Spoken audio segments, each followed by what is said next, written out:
Tiger, welcome to the Crunchyroll family. Hi. You wanna? We'll have a photo opportunity, guys. Calm down.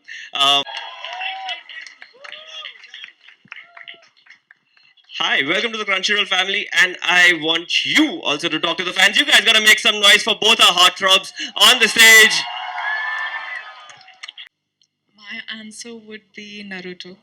Uh, oh yes, Naruto Shippuden, and now Boruto has been a part of my life. It's become my lifestyle now. So every time I talk to my friends about anime, they're like, "We're still not introduced to this world," and finally here I am talking to everyone who actually are a part of this world, and I feel so awesome right now.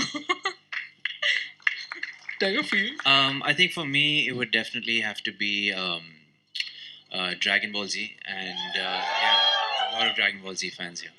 And even more back in the day, or actually around the same time, I would have to say Pokemon.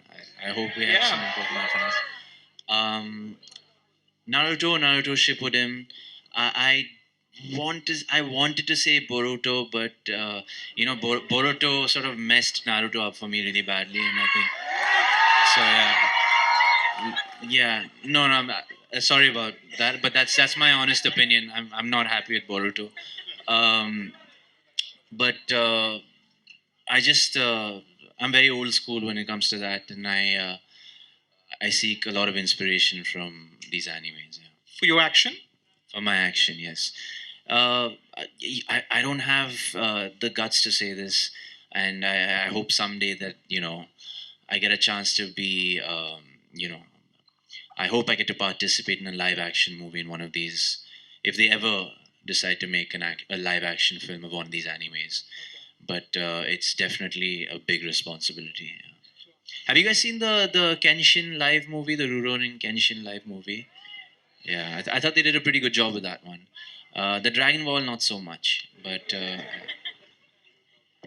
The thing about anything that you watch is about how it makes you feel. Do you remember how it made you feel the first time you watched? For you, Naruto, for you, what do you remember? What it did to you? Do you remember the sort of mixed emotions, or really how it made you feel when you watched it for the first time, and why that became something that you then wanted to revisit and eventually ended up becoming a fan of?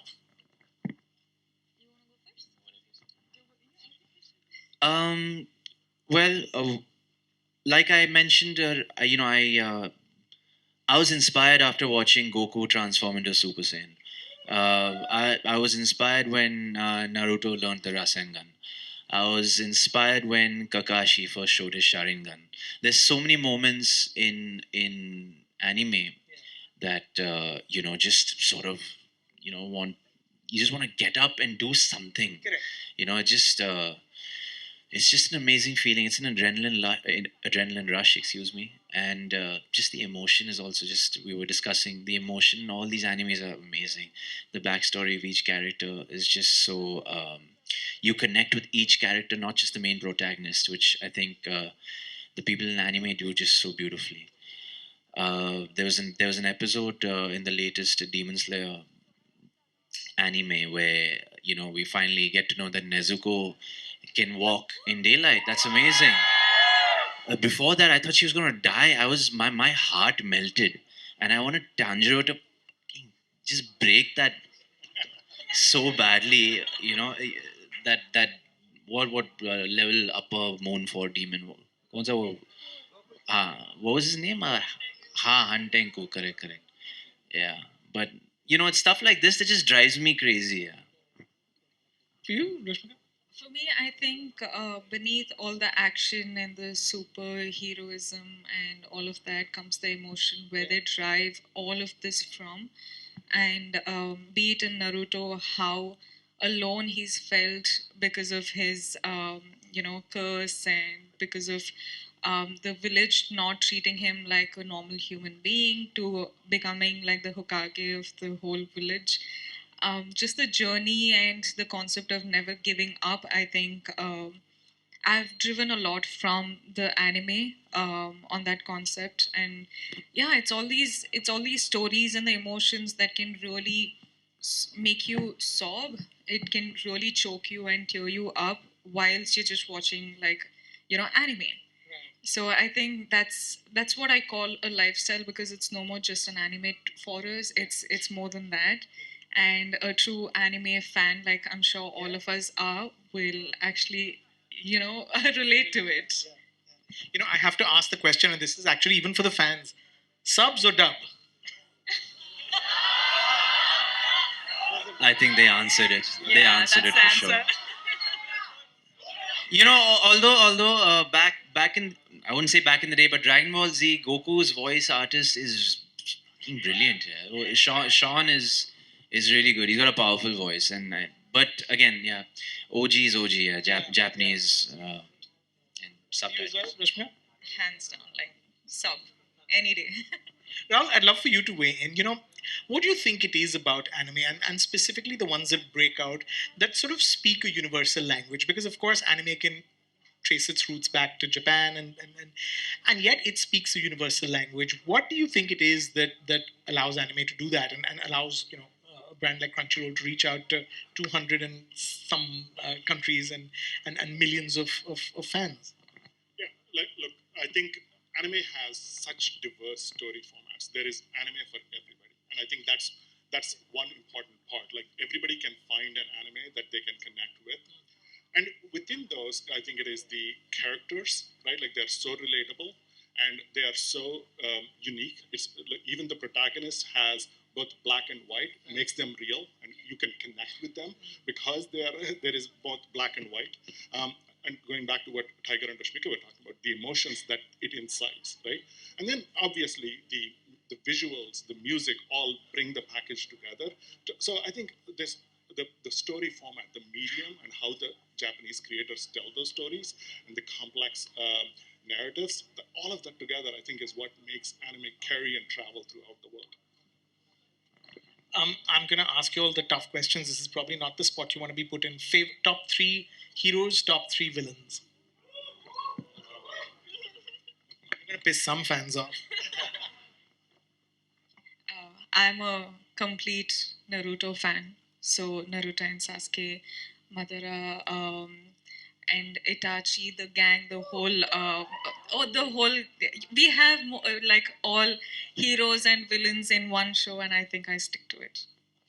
I'm a true Naruto fan. Safe answer. Yeah. Like, That's really tough. I think all-time favorite hero would probably be Goku. Yeah. Um, I like Minato. I like Naruto's father a lot. I think he's really cool. Another one, I'd probably say the most unsung hero would probably be Itachi. I think. Yeah. From the villains, Vegeta, is he a villain? I was gonna say Akaza. Akaza, I like him a lot in Demon Slayer, and I'm looking forward to the fight he's gonna have with. You guys know which Hashira is gonna fight him finally? Yeah, Gyu. I think so too. You guys read the manga, I'm sure. Yeah. Um. Wow, that's tough. Akaza definitely one. Yeah. Um. But I want him to get his ass kicked because of what he did to Rengoku. Yeah. Who else?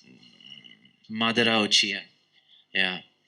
Um, Orochimaru. That's a good one. Orochimaru. He still freaks me out. Yeah, Orochimaru is scary. Yeah.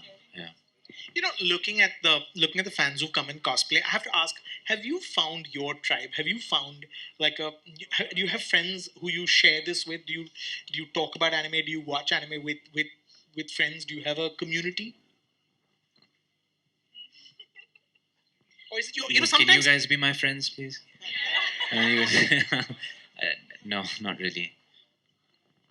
no, I think that's why I was like, we're in the perfect place right Yeah. now, because we want to pick up the phone Yeah. and talk to our friends about all of this, but I don't think they really get it.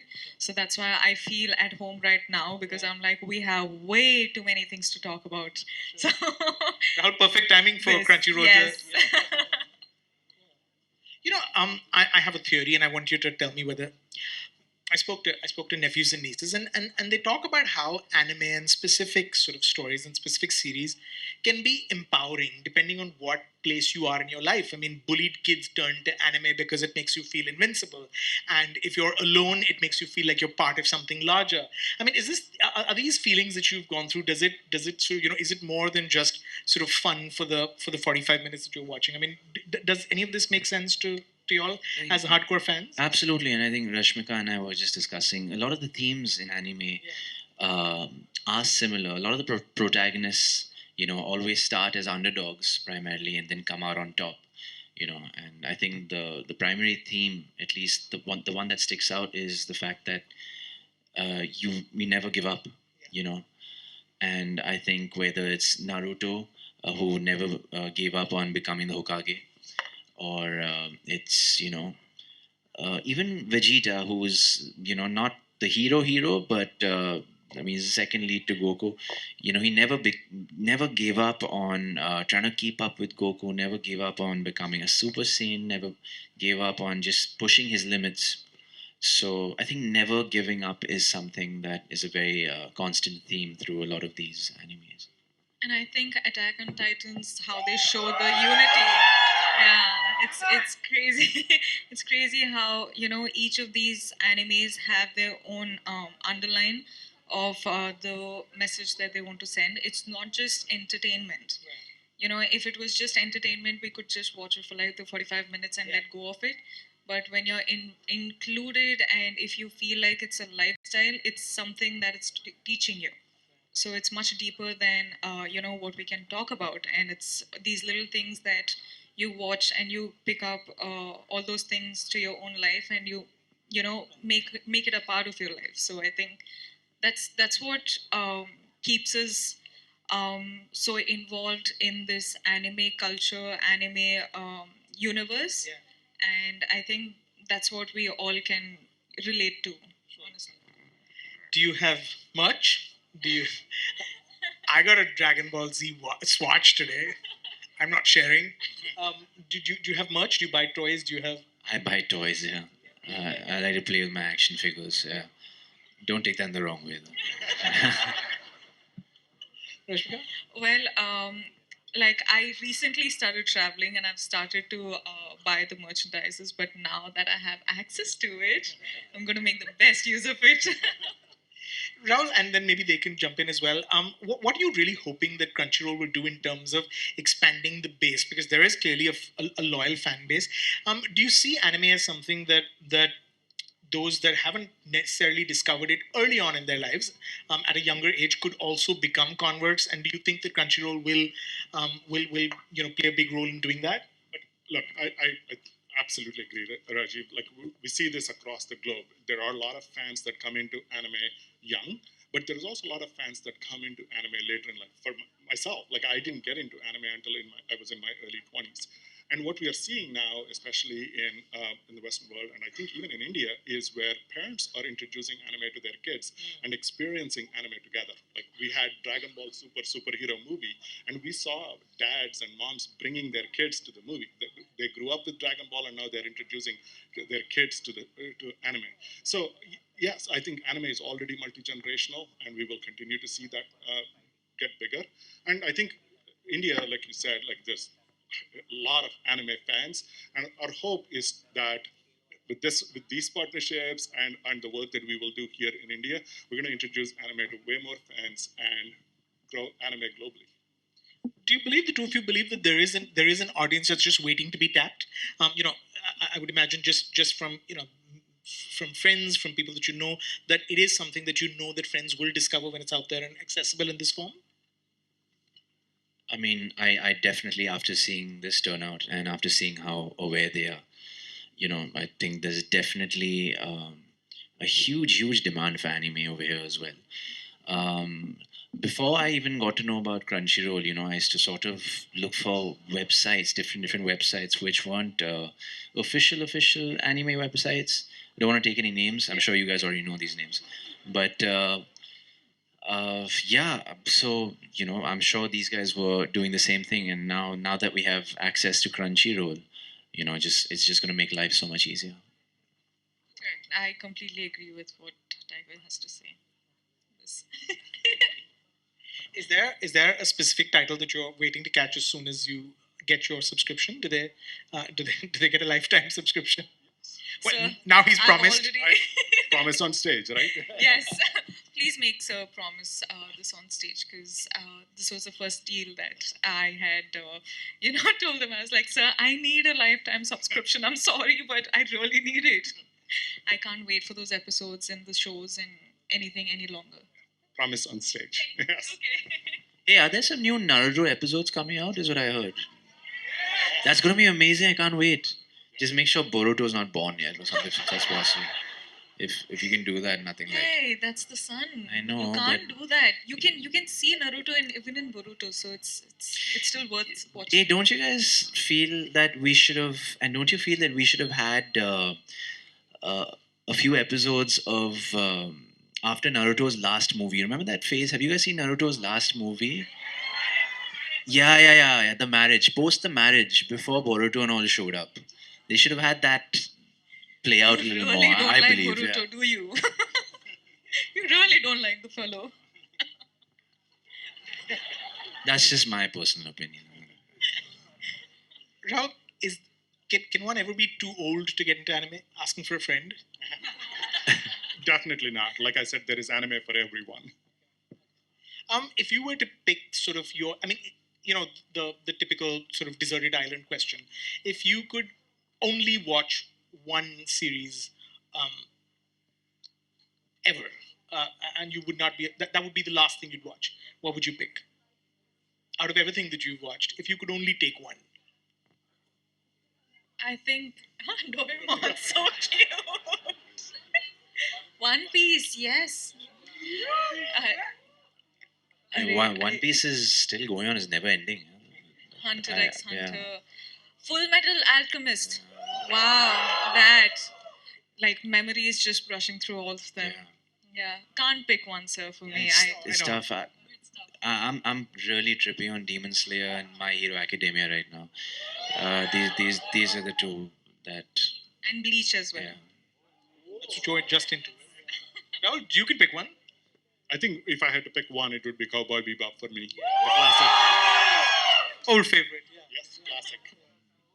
So I'm gonna sort of end by asking each of you if you had to do cosplay, and you could come dressed as one character. What's the one that you would make the effort, make the costume yourself, not buy it in a store, and come dressed as?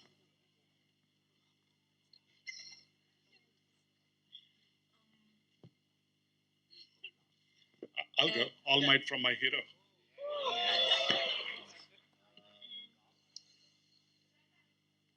I think I'd be Kakashi the Copy Ninja. But I think I see Kakashi over there. Can you stand up, Kakashi? Can I see your outfit? Oh, nice. Whoa. Wow. Really cool. Wow. That's stunning. Guess I'll have to change mine. He's pulling it off really well. Yeah.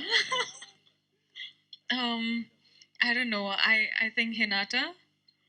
Like, I don't know. I love her. And do you hope? Is this there are things that as you get older, there are things that one passes down, and there's things that family passes down. There's things that grandparents pass down, grandmothers pass down recipes. There are photographs that are passed down. Is this something that you see yourself passing down to nephews, nieces, neighbors, friends, kids? I would definitely pass this down if I ever have kids, because there's so much learning in these animes, and it's just whether it's the emotion, whether it's the values that these characters have, and whether it's just the messages that these animes have. So I think it's a wonderful learning as well, and yeah. I think I am passing it to everyone around me as well, because it's the constant conversations that I have on set. Because I just think there are a couple of directors and actors around the world who are anime fans, and they're trying to incorporate a bit of anime, sort of like the way they show these episodes, the way they show all these action sequences. incorporate them into films and the fight sequences in the films, and it's stunning. Like, I find it absolutely amazing, and I feel like ideas can come out of this culture and the way, you know, it's all created. And imagine it comes to actual life, like people are able to pull something like that off in real. So I think, like, it's already being spread across, and for the amount of anime that I watch, I think my family is just, they don't have any other option. They just have to You just have to embrace it. yeah, they just have to be like, oh, okay. Just watching that again.